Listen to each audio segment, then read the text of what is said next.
yung video, mga kababayan. Kasi may nababanggit ang ating Vice Presidente, mga bossing, sa pangatlong topic natin, may nababanggit po ang ating Vice Presidente na kumbaga, may video daw. Ano kaya ito? Oh. I mean, yes, about sa... Wait lang ha. I-play po natin, mga bossing. Ano kaya yung video na yon? Sabi ni Alice Miras, hi Idol Mark. Hi din po, Ma'am Alice. Panoorin po natin to at pakinggan po natin ang Vice Presidente. Mukhang may kinukwento. Mukhang ano to? Pulboron video, the second? Ha? BP? Nako ha? Ako po mga bossing, pag ito, kung sakali si BBM, ang kanyang tinutumbok dito mga kababayan at sumablay itong sinasabi ng ating Vice Presidente, do sa video na yon mga bossing. Tapos pa-AI din po. Nako. Yun na po yung exclamation point ng mga Duterte, mga kababayan. Pag ganun po yung nangyari ha. Oh.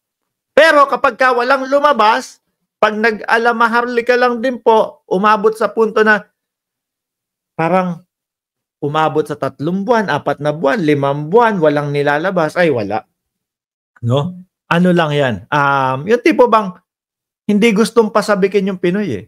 Gusto lang yung tipong mag-isip-isip ang sambayan ng Pilipino. Kaya, kailangan, since nabanggit na po ng ating Vice Presidente, yung pa-video-video nila na yan, ilabas niya na po. No? Pag hindi nilabas, iisipin ng mamamayang Pilipino, aba, Vice Presidente natin, nag-aalamaharli ka na. Di ho ba? Mga kababayan, pakinggan ho natin. Oh. Hintayin nyo ng kwento, may na-expect kayo doon ng kwento sa good government na hearing about sa'yo, ma'am. Hindi about sa akin, about sa kanya. Okay. I mean, yes, about sa... Yan. Hindi about sa akin, about sa kanya. Sino sa tingin nyo, mga kababayan, yung gusto niyang tumbukin doon sa hindi about sa akin, about sa kanya? Ayan. I-comment nyo lang po dyan, mga bossing ha, sa comment section. 762 viewers, i-comment nyo lang po dyan sa comment section. Tuloy. Akin, pero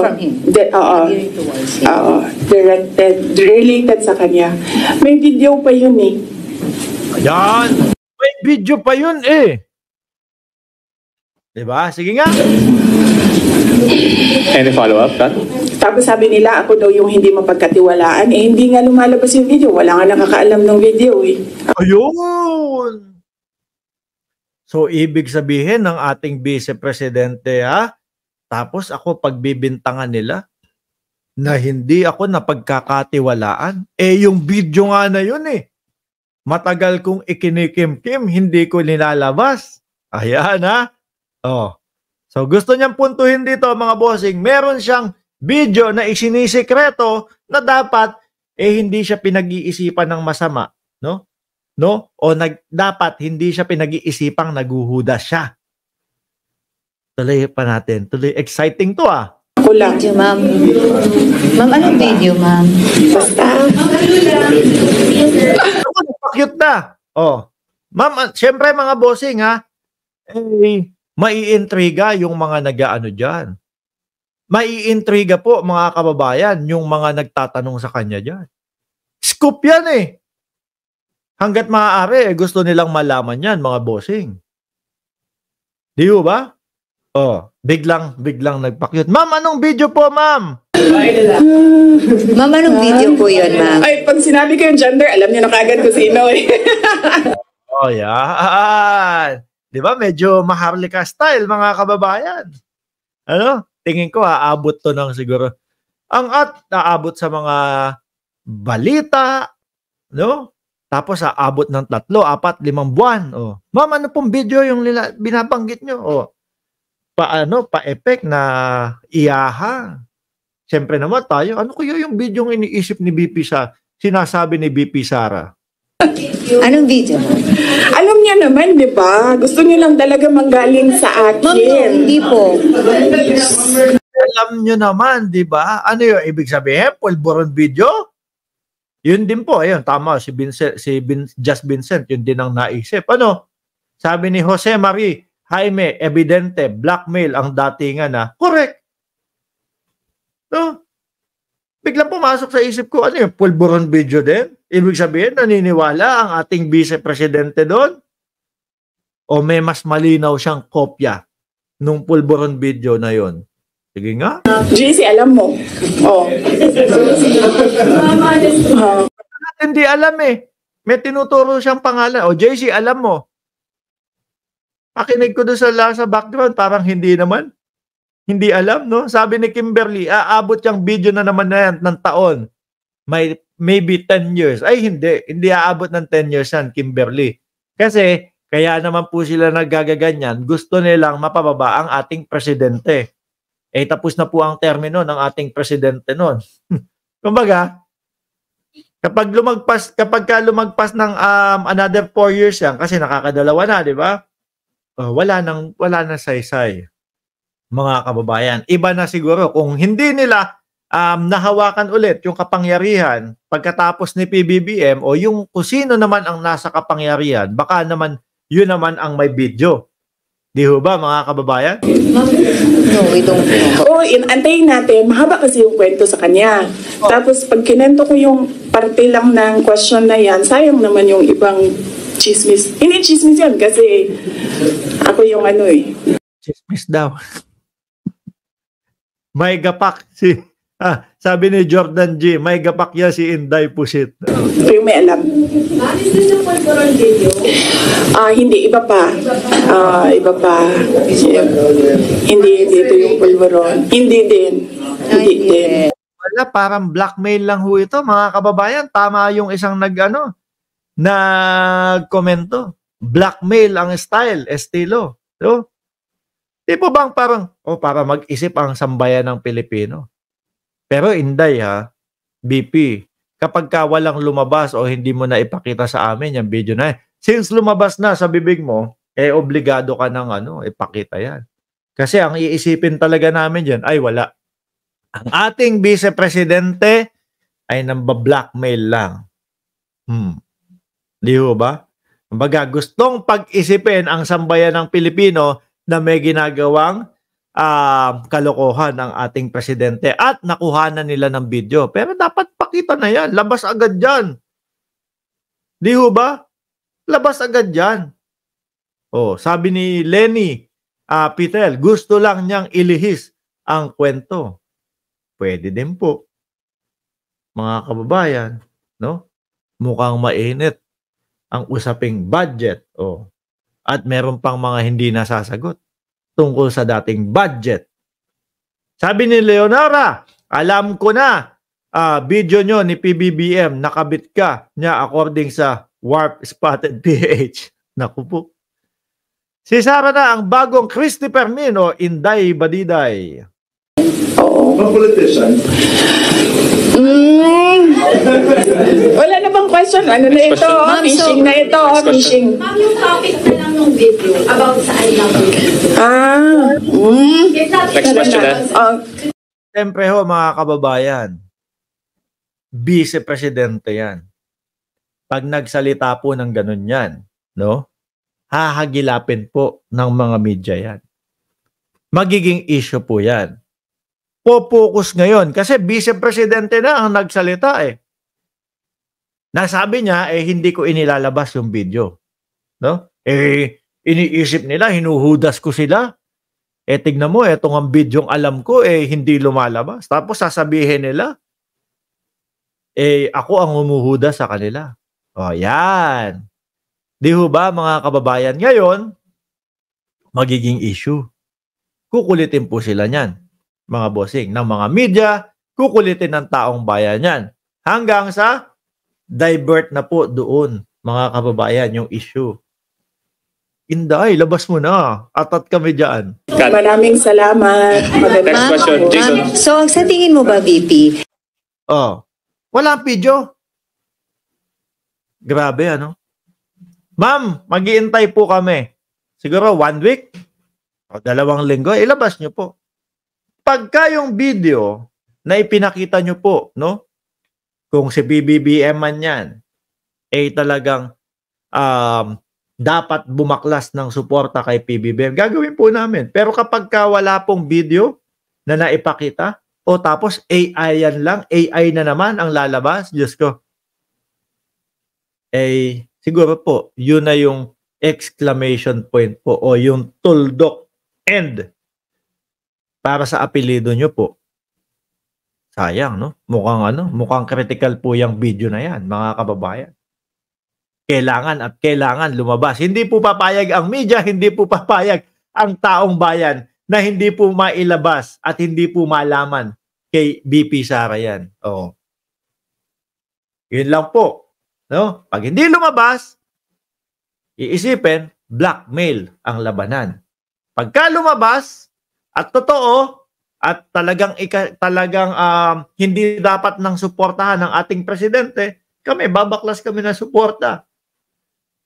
Ngunit subalit, datapwat, kapag ka AI yan, tapos na po talaga kayo. Yun ang tinatawag na desperado. Desperate move, mga kababayan. Yan, napansin din ni Mama G. Style ng tatay niya, gagawa ng intriga. Yan. Anyway, mga kababayan, may isa pa po dito, si BP Sara, na binabanggit. Sa pang-apat po nating topic. Sa pang-apat nating topic, mga kababayan, di ba po merong mga nagsusulong ng impeachment para po kay Sara? Nandiyan po si Senador Antonio Trillanes na nabanggit nga po natin, mga kababayan, na makakapanayan po natin. Dapat po ano na ba dyan sa Pilipinas? Dapat po kagabi. No? Kaso, masakit po ang lalamunan ng dating senador at may ubo po, mga bossing. Kaya, humiling sila na iusog muna. I-reschedule muna. So, mangyayari po yon sa Lunes, no, alas 9 ng gabi dyan sa Pilipinas, mga bossing. So, ngayon, si Trillanes, si Ontiveros, si Franz Castro, ayan. Meron daw pong handler o may humahawak o merong nagpapatakbo, no? Diyan sa tatlo na yan, kay Trillanes, Ontiveros at Castro, para ipa-impeach siya. Sabi ko, sino naman? No? Gusto na namang tukuyin si Martin Romualdez o ang ating Pangulo. Kasi yan naman po yung pinupunterya po lagi ng ating Vice Presidente, mga kababayan.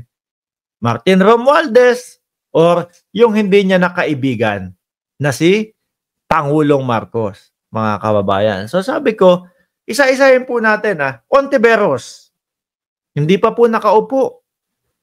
Si Pangulong Marcos, mga bossing, talagang opposition na po yan.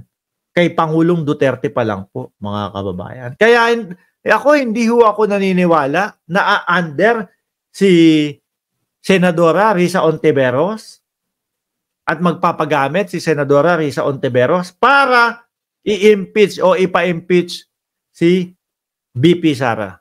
Kasi dati pa lang po kumikilos na po yung mga yan. Duterte time pa lang po. Presidente pa lang po si Digong, mga kababayan. Ganon din po si dating Senador Antonio Trillanes at pati naman po si Franz Castro, mga kababayan.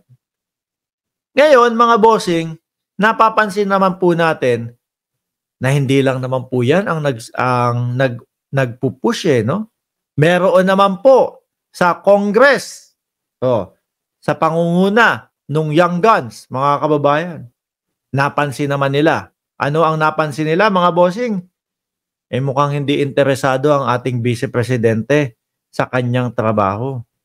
Biruin mo, budget ng Vice Presidente. Tapos sabi ng Office of the Vice President, kung sino man, diba? Kung sino man ang naninira sa Vice Presidente about doon sa kalagwas, ay mananagot. Sabi ng Office of the Vice President yan. Ngayon, naglabas ang PNP, mga kababayan. Naglabas ang PNP na, nangyari talaga yun. Nasa kalagwas sila. Pati po ang Vice Presidente, sabi niya nga, natutuwa ako kasi na-promote yung kalagwas. Di ba? So ngayon, imbis na pumunta doon sa hearing, mga kababayan, hindi po. Mas inuna. So sabi ng isang congressman na si Jill Bongalon, hindi ata interesado doon sa kanyang trabaho at hindi isinasa puso ng ating Vice Presidente yung kanyang pagiging Vice Presidente. Kaya ang sigaw naman po nila doon, mga bossing, resign sa pagka-Vice Presidente. Yan po no? Pati po dyan sa comment section, mga kababayan. Yun na din po ang nagiging sigaw. Kaya yung sinasabi na may handler, nagpapatuta, parang asagba na sinabi ko, nagpapatuta, nagpapaaso, parang imposible po. Nung tumatakbo pa lang po si dating Pangulong Duterte, talagang sagutan na po yan, si Trillanes at si dating Pangulong Duterte. So yung mga pag-push, no? Aalamin lalo natin ho yan, mga bossing. Yung pa-impeachment po kay dating Senador Trillanes sa Lunes. Isa po, no? Sa aalamin natin yan, mga kababayan. So ako, tingin ko, sarili nilang mga desisyon to at nakikita talaga nila, mga kababayan, na yung mga nagiging galaw ng ating Vice Presidente ay may batayan para ma-impeach ang ating Vice Presidente. Sabi ni Ofi, ED, tignan nyo yung ngipin. Hindi si Maharlika yan. Hindi nga po, AI po yung kanina. Bakit ba ayaw ilabas at laging pabitin-bitin pa? Pang blackmail yata ang pictures na iyan o video. Sabi ni Tiny KitKat, pinapadama lang niya sa taong bayan na di sana kung totoo, kasuhan din sila. Alam nila simulat sa pool, but tinolerate nila. Tama siya, may tama siya. Matapang talaga, lumalabas si Senador Trillanes. At ito pa, mga bossing, yung mga sinabi po o yung mga ibinala ni dating Senador Trillanes kay dating Pangulong Duterte, ngayon po halos lumalabas Ngayon po halos nagiging parang, mas totoo pala yung mga sinabi ni Trillanes. Di ho ba? Tapos ngayon may video naman. Halata po mga kababayan na medyo tolero na din po ang ating Vice Presidente. Hindi kaya yung sinasabi niyang video na yon, kumbaga parang, nako, sige ako na lang. Sasabihin ko may video pero wala naman, no?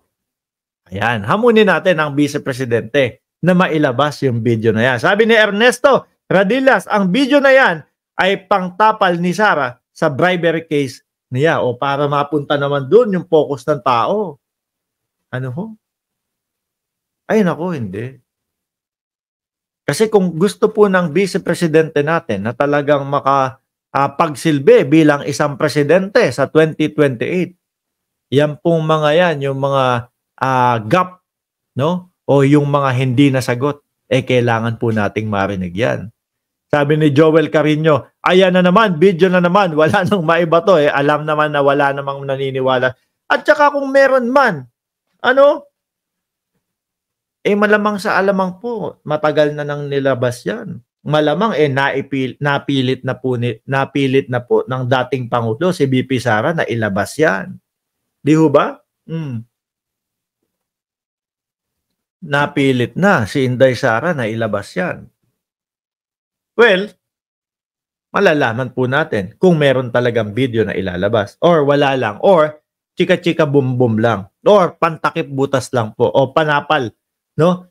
Para yun naman po ang pag-usapan ng sambayanang Pilipino, mga kababayan.